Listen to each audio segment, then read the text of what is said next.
അങ്ങനെയാണെങ്കിൽ ഈ 500 ഇനി 3 മക്കളെ ഉള്ളൂ. ആ സ്വാമിനാഥൻ എന്ന് പറയുന്നവനെ ഞാൻ ആ മാവിന്റെ ചോട്ടിൽ വെട്ടി കുഴിച്ചു മൂടും.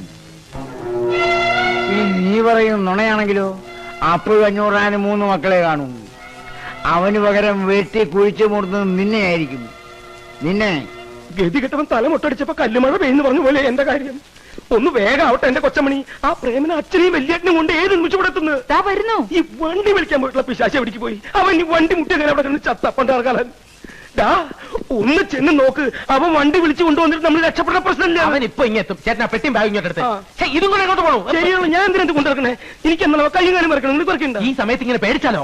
ഒറ്റ വീക്ക് ഈ സമയത്ത് പേടിക്കാണ്ട് പിന്നെ ഇങ്ങനെ ചിരിക്കണ്ട. പട്ടി നീ എന്തായി കുഴപ്പം മുന്നുണ്ടാക്കിയത്? നോക്കിക്കോ, വീട് മാറി നിന്ന് അന്ന് ഞാൻ കൊല്ലും. തീർന്നില്ല ഇത്.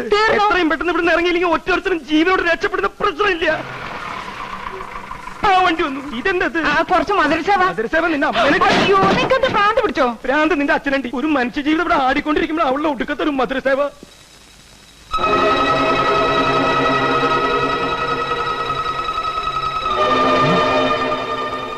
അല്ലോ